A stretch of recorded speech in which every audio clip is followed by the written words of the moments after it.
I died, choking on my own blood.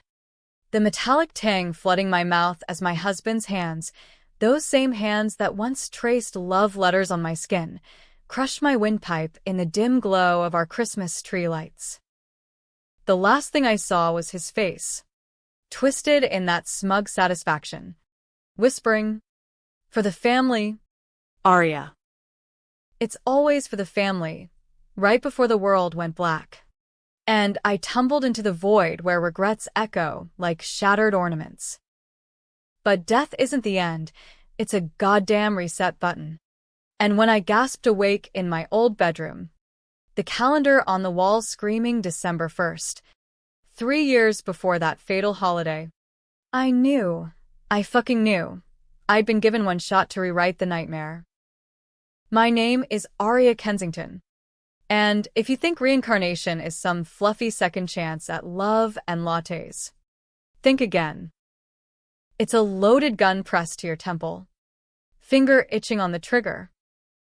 I was 28 the first time around, a wide-eyed graphic designer scraping by in Seattle's rainy grind, married to Ethan, the golden boy accountant who charmed everyone with his dimpled smile and craft beer recommendations. We were the picture of millennial bliss. Craft cocktails on Friday nights, weekend hikes in the Olympics, and dreams of starting a family in our cozy queen and bungalow. But underneath it all, Ethan was rotting from the inside, a parasite feasting on ambition he didn't earn. It started with my grandmother, Evelyn Evie Harrington, the steel-spined matriarch who'd clawed her way from a Dust Bowl farm in Oklahoma to owning half the commercial real estate in downtown Seattle. Evie was old money wrapped in new grit, think Chanel suits and a mouth like a sailor who'd seen the Pacific's worst storms. She raised me after my parents' car wreck when I was 6, turning me into her shadow, her protege, the one who'd inherit the Harrington empire not because I was blood, technically, I was the black sheep granddaughter, but because I had the guts to match her fire. The family? Oh, they hated that. My Aunt Lydia, Ethan's mother, was the queen of passive-aggressive brunches, her Botox-smooth face hiding a ledger of grudges. She'd married into the Kensingtons for their fading logging fortune, only to watch it dwindle while Evie's properties boomed. Lydia's husband, Uncle Ray, was a limp dishcloth of a man, content to nod along while she schemed. Then there were my cousins, Brooke, the Instagram influencer with a trust fund itch, and Tyler, the crypto bro who blew his allowance on NFTs that tanked harder than his moral compass. They all orbited Evie like vultures, pecking at her edges, waiting for the carcass to drop. I woke up that December morning in 2022, 3 years before the murder, with my heart jackhammering against my ribs. The room smelled of fresh pine from the wreath on the door, and sunlight slanted through the blinds like it had no right to be so cheerful.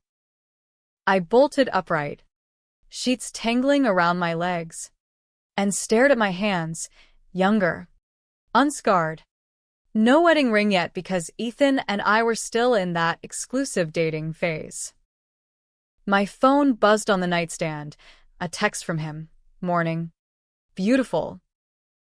Coffee at Pike Place? Miss your smile. I hurled the phone across the room. It cracked against the wall, screen spiderwebbing like the lies I'd soon unravel. Miss my smile? He'd missed the access code to Evie's safe more. In my first life, that Christmas Eve dinner was the pinnacle of their deceit. Evie, frail but fierce at 92, had gathered us all in her sprawling Bellevue mansion, white columns, marble floors, a 12-foot Fraser for dripping with Swarovski baubles.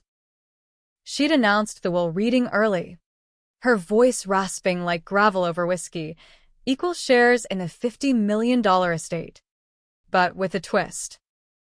Each of us would get a symbolic check that night, $5 million apiece, drawn from her personal account as a gesture of faith. It was her way of testing loyalty. A Harrington tradition she'd whispered to me alone. Watch who flinches. Arya. The flinching ones are the foxes in the henhouse.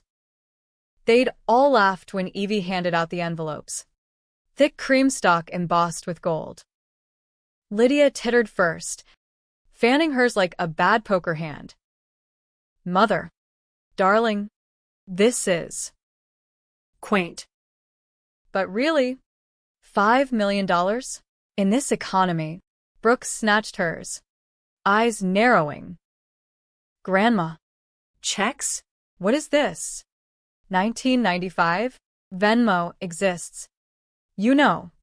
Tyler snorted, holding his up to the light. Dude. It's gotta be fake. Look at the watermark, it's off. Probably one of your little jokes. Ray just chuckled nervously, folding his into his pocket like it burned. Ethan? He leaned into me, his arm around my shoulders, murmuring, Babe, it's sweet, but come on. Evie's losing it. I defended her then, voice trembling. It's real. She wouldn't joke about this, but doubt crept in like Seattle fog. The next day, Christmas morning, while they slept off the eggnog, I slipped out to my bank, deposited mine on a whim.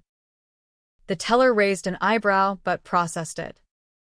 By afternoon, the funds cleared, $5 million, liquid as a mountain stream. That's when the calls started. Lydia's voice, shrill. Arya, what have you done? Ethan's texts, we need to talk. Now. They accused me of forgery, of tricking Evie into signing blanks. Brooke posted cryptic stories, family drama alert, when greed wears a halo.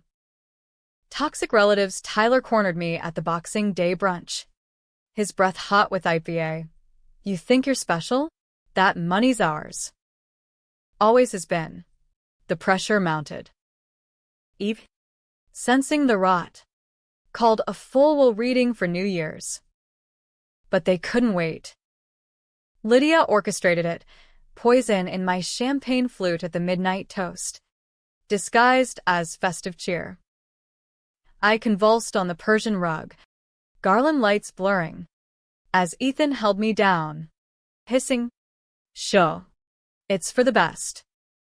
The family's legacy. Autopsy ruled it an aneurysm. Heart attack, clean, untraceable. Evie died weeks later. Her revised will. I'd been set to get 60%. The rest split, mysteriously lost. They divvied it up, toasting over my grave with the very wine they'd used to kill me. Now. Back in this body, veins humming with borrowed time, I wouldn't play the fool.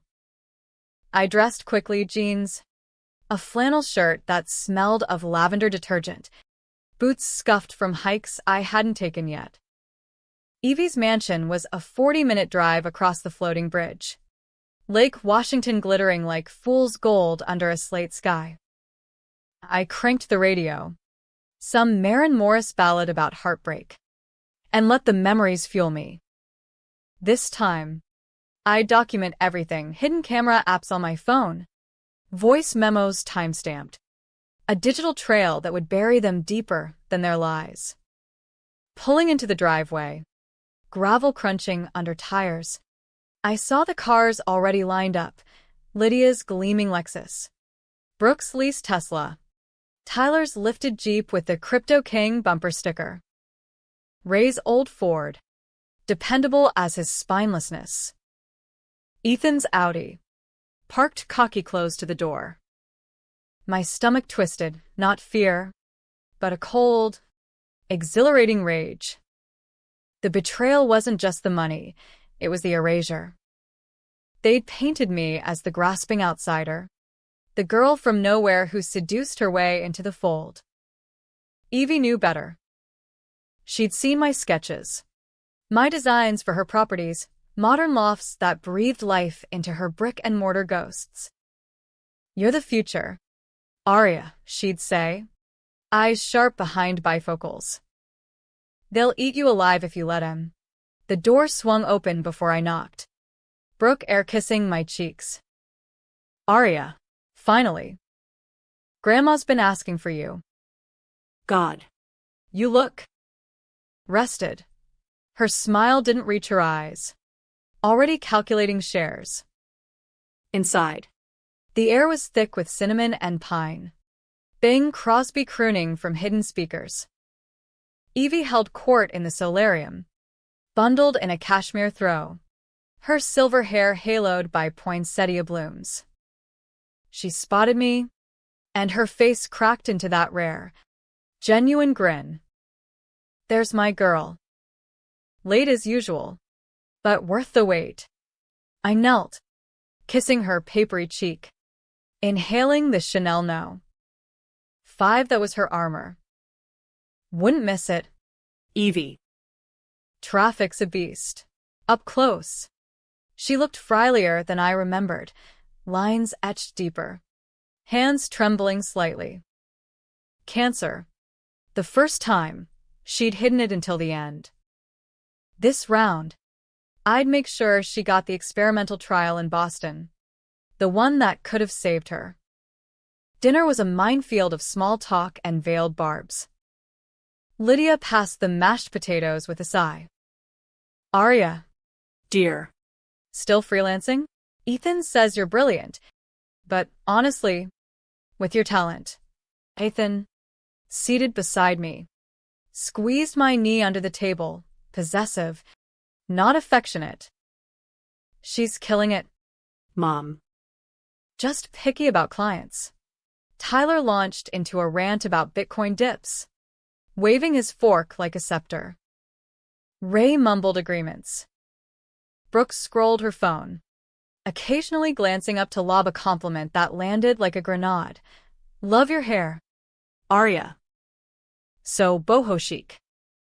Not everyone can pull off starving artist. Evie watched it all, her eyes flicking to me like we shared a secret code. As dessert hit, peppermint cheesecake that stuck to my teeth, she cleared her throat. The room hushed, forks pausing midair. Before we get too sugared up, I've got something for you all. From her lap, she produced the envelopes. 6 in total, each sealed with red wax stamped with the Harrington crest. My way of saying Merry Christmas. And a promise of more to come. She handed them out, starting with me. Mine was heaviest, the paper crisp under my fingers. Lydia's followed, then Ray's, Brooke's, Tyler's, Ethan's last. For a beat, silence. Then the laughter erupted, just as I remembered, sharp, disbelieving. A chorus of hyenas in holiday drag. Lydia's cackle cut through first, high and brittle like shattering crystal. She held her envelope aloft, dangling it from manicured nails painted reindeer red. Oh. Mother. $5 million checks. How utterly vintage. Are we playing Monopoly now? The others piled on. A ripple of mockery that made my skin crawl. Brooke flipped hers over, squinting. Grandma, this is adorable. But for real, it's gotta be a prank. The ink smudged. Venmo. Hello. Tyler ripped his open right there, guffawing as he waved the check like a white flag of surrender. Fake as my ex's tears. Look at this routing number. It's from the Stone Age. Ethan leaned back, chuckling low in his throat, his hand still on my knee but now a warning clamp. Evie, you're a riot. But come on. In this market, it's sweet. Though. Ray stuffed his in his pocket, muttering, appreciate the thought, while his eyes darted to Lydia for approval. Evie didn't flinch. She sipped her tea, steam curling like smoke from a gun barrel.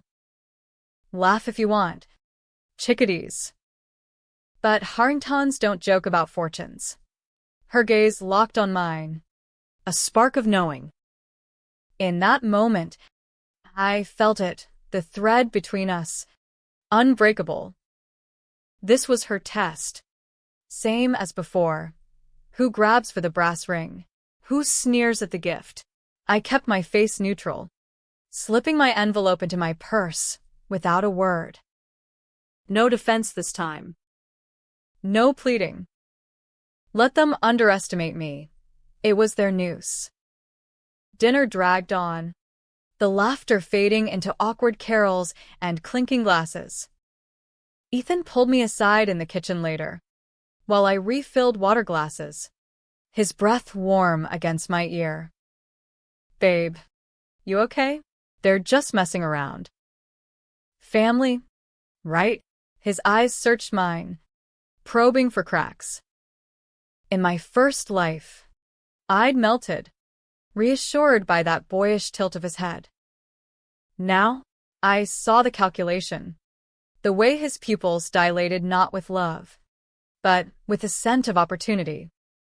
I'm fine, I said, voice steady as the evergreen outside. It's Evie's money. Her rules. He nodded, too quick, and kissed my temple, a seal on the deal he thought we had. Little did he know, I'd already texted my lawyer that morning. A shark named Marcus who'd owed Evie a favor from a 90s real estate skirmish. Start digging on the Kensingtons, I'd written. Debts. Affairs. Anything dirty. By noon tomorrow, I'd have dossiers thicker than these checks. That night, alone in my apartment, I opened the envelope under the harsh fluorescence of my desk lamp. The check stared back. $5 million. Payable to Aria Kensington. Signed in Evie's looping script. My hands shook, not from fear, but from the weight of what it represented. Proof. Leverage. In the first timeline, depositing it had been an act of quiet defiance, a spark that ignited their fury. This time, it'd be a bomb. But revenge isn't a straight shot. It's a labyrinth of moral gray zones. Decisions that twist your guts like holiday lights in a storm. First controversial call. Do I warn Evie about the cancer? Scans showed it early in 22. She could have beaten it with aggressive chemo. But telling her now risked altering the timeline too much. Maybe she'd revise the will sooner. Or worse, alienate the vultures and make them bolder. I chose silence, scheduling her a routine checkup myself, slipping the referral into her calendar app while she napped. It felt like betrayal, playing God with her pain, but survival demanded it. Next morning, Christmas Eve, I drove to the bank before dawn. The city still hushed under a blanket of mist. The teller, a bored 20-something named Jamal with a mariner's cap backward, raised an eyebrow at the amount but didn't blink. Big holiday haul. Huh. Clears in 24 to 48 hours. I nodded, heart pounding as the deposit slip printed. No fanfare. No posts. Just a quiet click of the mouse that echoed like thunder in my veins. By afternoon, the family chat exploded. I'd added a group text earlier. Casual as pie, deposited mine this morning.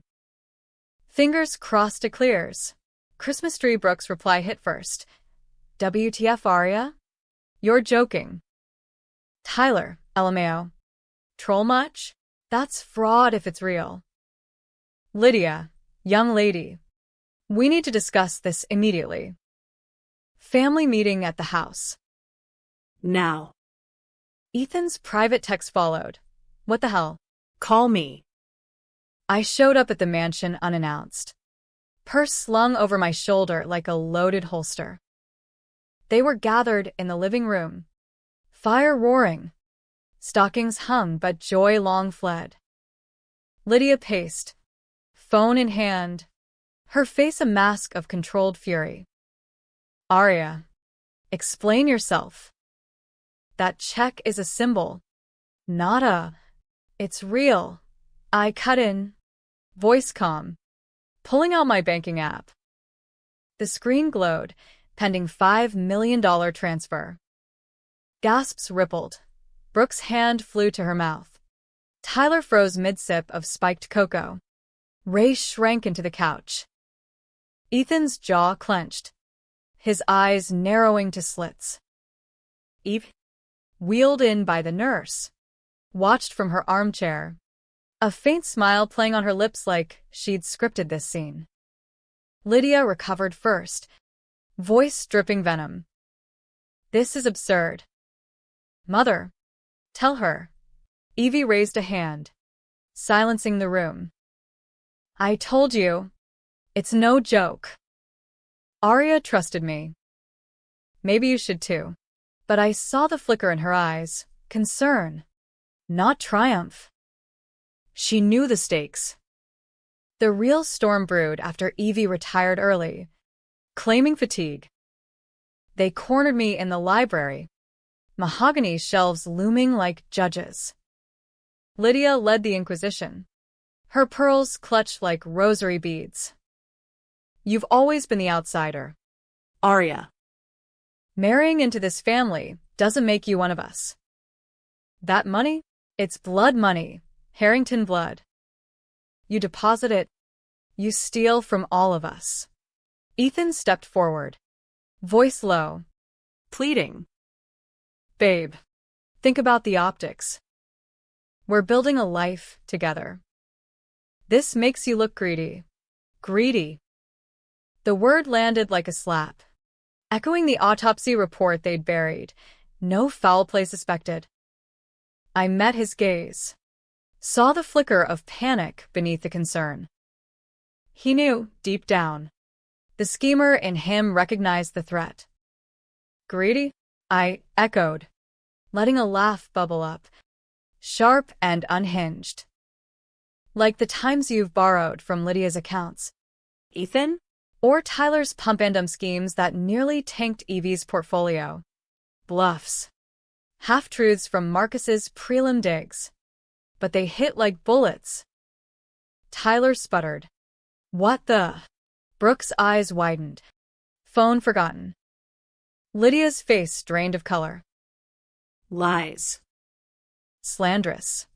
Test me, I said, pulling out my phone. Hitting record. Deposit yours. See if it's fake. The silence stretched, taut as a bowstring. They wouldn't. Couldn't. Admitting it was real meant admitting their scorn was poison, their loyalty a facade. Ethan grabbed my arm, hard enough to bruise. Stop this.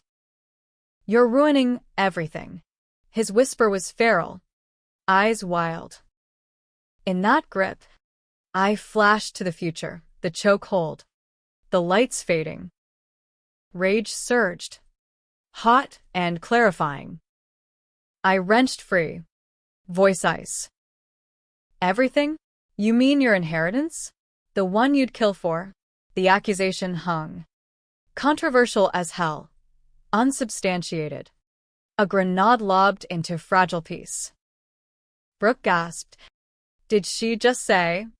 Tyler backed away, muttering about lawyers. Lydia's eyes blazed. Get out.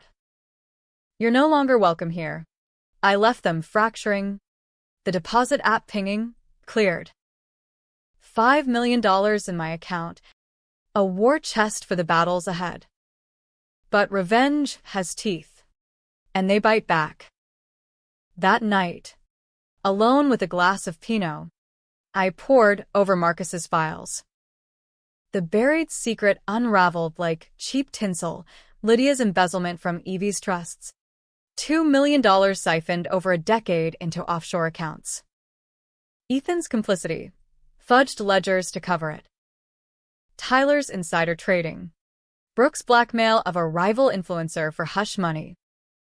And the deepest cut, my parents' crash? Brake lines tampered. Lydia's doing to secure Evie's favor post-divorce. I'd borne that grief. The tragic accident label, while she played the grieving sister-in-law. The decisions piled up, each more jagged. Leak the files anonymously to the press? Ruin them pre-trial. But Evie would suffer the scandal. Confront Evie with the truth. Force her to rewrite now. Risk her health spiking from stress. Or play the long game. Feed the vultures just enough rope. Let them hang as the will read loomed. I chose the game. New Year's was 2 weeks out. That's when Evie would unveil the full will in my first life. The one naming me executor.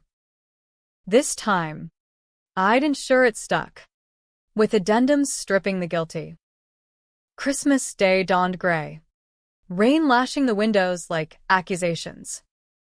Ethan showed up at my door, flowers in hand, roses, blood red. Can we talk? I love you. Arya. This family's crazy, but we're not them. His voice cracked, almost convincing. I let him in, played the part, tears, embraces, whispers of forgiveness.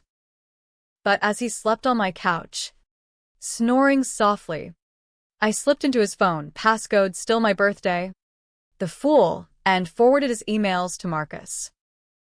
Evidence, confessions, transfers, a digital noose. The family fractured further. Brooke unfollowed me on Insta, posting vague rants about toxic energy. Tyler called, slurring, "You think you're hot shit? We'll see at the reading." Lydia sent a certified letter, disinvited from all events pending mediation. Evie? Though, texted me privately, "Proud of you. Kid. Hold the line." As January crept in, the tension coiled tighter. I visited Evie daily, helping with her treatments, herbal teas laced with the trial meds I'd smuggled from a contact in Boston. She weakened, but fought, her stories of oil booms and boardroom brawls fueling my resolve. Revenge is a dish best served cold. Arya, she rasped one afternoon, snow blanketing the grounds. But don't let it freeze your heart. I nodded. But my heart was permafrost. The controversial pivot came mid-month. Ethan proposed. Down on one knee in Pike Place under a drizzle. Ring glinting like a lie. In the first life, I'd said yes, blinded by hope. Now? I accepted, the word tasting like ash, because marriage meant access, joint accounts, shared docs, the keys to their kingdom. Yes, I breathed, and his kiss was victory, bitter as black coffee. The wedding was rushed, Valentine's, a city hall affair to keep it intimate. They attended, grudgingly, smiles pasted like name tags. Evie officiated from her wheelchair, voice strong despite the chemo haze. That night, in our honeymoon suite overlooking the Sound, Ethan made love like a man sealing a pact. I faked the moans, mind racing ahead to the will reading, set for March 1st, Evie's birthday. But the antagonist schemed harder. Whispers reached me, Lydia hiring a PI to tail me, Tyler dumping crypto to fund contingencies, Brooke stirring online drama with anonymous tips to tabloids about Harrington fraud. Ethan grew distant. Late nights at the office, his phone buzzing with deleted texts. The betrayal deepened, a chasm widening. February thawed into mud, and Evie's decline accelerated. I nursed her through nights of fever, holding her hand as she murmured regrets. I should have cut them off years ago, she confessed. But family, it's the devil we know. I squeezed back, silent. The secret I'd buried, their role in my parents' death, burned like acid. Leak it now? Destroy Evie before she passed? No. Wait. The climax brewed on a stormy February 28th. Ethan came home early, face ashen. Lydia knows about the proposal. She's furious, says you're manipulating me for the will. I feigned shock. But inside, gears turned. That night, I confronted her at the mansion, rain sheeting the windows like tears. Aunt Lydia, enough. I know about the breaks. 1998.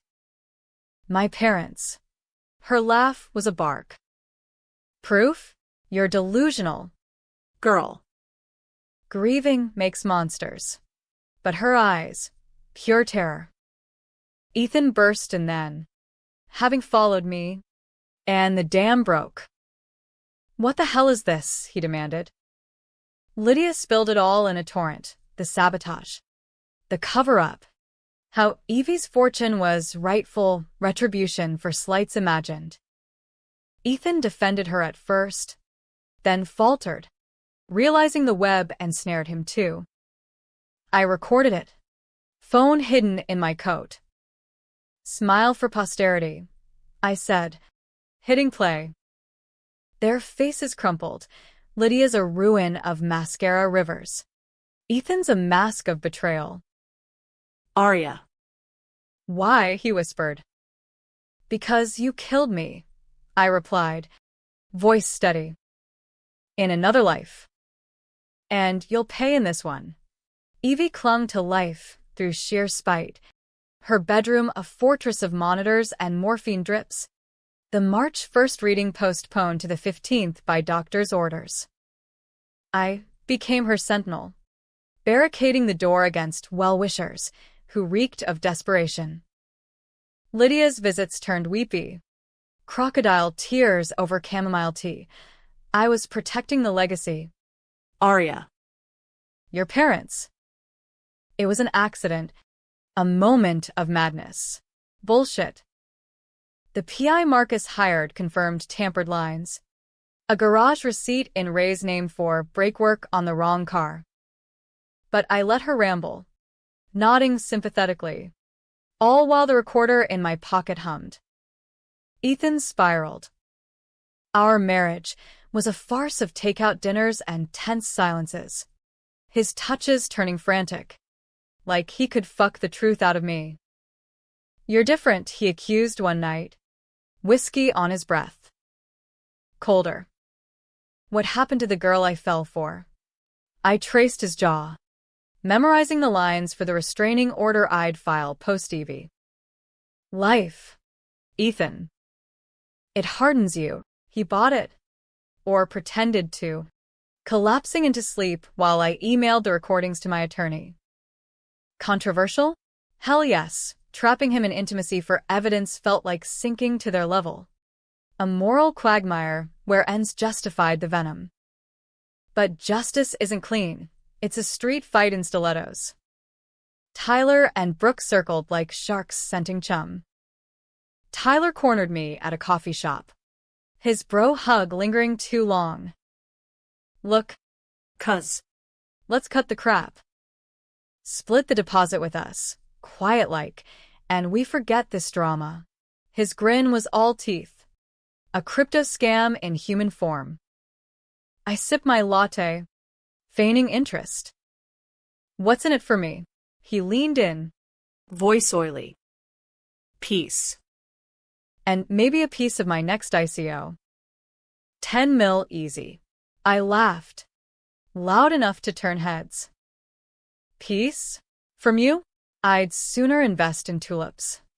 He stormed out, but not before I snapped pics of his phone screen, text plotting to delay the reading with forged medical notes. Brooke was subtler, sliding into my DMs with faux concern. Heard about the fam drama.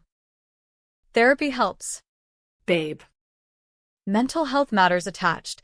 A screenshot of an anonymous forum post.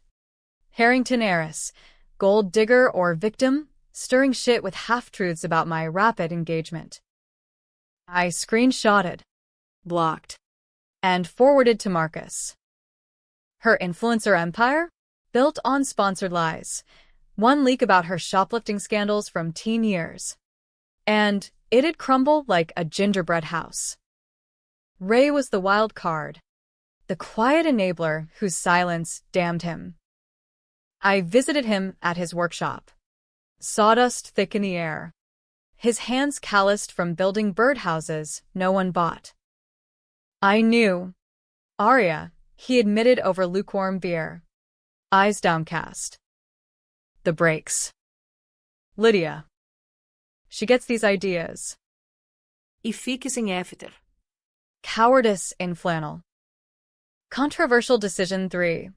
Offer him immunity for testimony? It'd fracture the family further. Paint me as the puppeteer. I walked out without a word, leaving him to stew in his complicity. Evie rallied for the reading. Wheeled into the conference room of her lawyer's downtown office, a glass tower piercing Seattle's perpetual overcast. March 15th. Her 93rd birthday. Dawned crisp. Cherry blossoms defiant against the chill. The family assembled like suspects in a lineup, Lydia in pearls and penitence, Ray shuffling, Brooke scrolling furiously, Tyler fidgeting with his smartwatch, Ethan gripping my hand like a lifeline. I sat beside Evie, her frail fingers laced with mine, her perfume a faint shield. The lawyer, a bespectacled bulldog named Hargrove, cleared his throat. Mrs. Harrington's will. Executed January 5th, 2023. Gasps, dated after the checks. Post my deposit. He droned through bequests, charities $10 million. Staff bonuses. Then the estate. To Lydia Kensington, $500,000. In trust for charitable works only. Given past. Indiscretions. Lydia's screech pierced the air. Indiscretions? This is theft. Hargrove continued. Unflappable. Raymond Kensington, $250,000. Contingent on full cooperation with ongoing investigations. Ray blanched, nodding mutely. Brooke, $100,000. Revocable if public personas misrepresent family values. Tyler, nada. Pending resolution of securities fraud claims. The room erupted curses, accusations flying like confetti from hell. Ethan's turn, $1 million. But Arya retains veto on all expenditures. He whipped toward me. Betrayal raw. What? You did this. Evie squeezed my hand, her voice a whip crack. No. Boy. I did. Arya just enlightened me. The twist hit like a freight train. Evie hadn't died yet, but she'd revised based on my anonymous tips, the files I'd planted via Marcus, disguised as whistleblower drops. She'd confronted them privately, extracted confessions over tears and threats, then locked it in. My role? The catalyst. The reincarnated ghost whispering from the shadows. But the real bomb, me. Arya Kensington Harrington, 80% of remaining assets, including all properties, effective immediately. With a codicil, should any harm befall her, assets revert to state forfeiture. Harm. The word hung, a noose for Ethan, Whose face drained to ash. Chaos reigned. Lydia lunged, restrained by security. Tyler bolted. Phone to ear. Get me a lawyer. Brooke sobbed theatrically, live streaming the meltdown. Ethan turned to me, eyes pleading. Arya. Please. We can fix this. I stood, Evie's hand in mine, the weight of $40 million a crown of thorns. Fix what? The murder? The lies? The room froze. Evie? Ever the showwoman. Chuckled wetly. Told you. Chickadees. Flinchers lose. Outside. Rain slicked the streets, neon reflecting in puddles like shattered dreams. Evie passed that night, peaceful in her sleep, morphine easing the final breath. The funeral was a circus, paparazzi flashing, headlines screaming, Harrington Air Wars, betrayal and billions. I buried her under the cherry tree, her plot beside my parents. The circle closed. The revenge cascaded. Lydia's trial for embezzlement netted 15 years, Ray turned states, getting probation and a one-way to Reno. Tyler's fraud collapsed his empire, leaving him bussing tables in Bellevue dives. Brooke's brand tanked amid the leaks, turns out. Her empowerment posts hit a pill habit funded by petty theft. Ethan? He fought the divorce tooth and nail. But the recording sealed it. Fraud. Conspiracy. Attempted murder charges pending. Last I heard, he was in county, writing letters I burned unread. Me? I sold the mansion, kept the lofts, turned Evie's legacy into affordable artist spaces, studios for dreamers like 22-year-old me. No husband, no kids yet, but hikes in the Olympics feel freer now. Rain washing the ghosts. Reincarnation gave me the win, but victory's a hollow bauble. I stare at the sound some nights, wondering if the void whispers back. One life down. Infinite to go? Or maybe that's just the wind, carrying Christmas carols from some distant house, mocking the girl who thought revenge could fill the silence.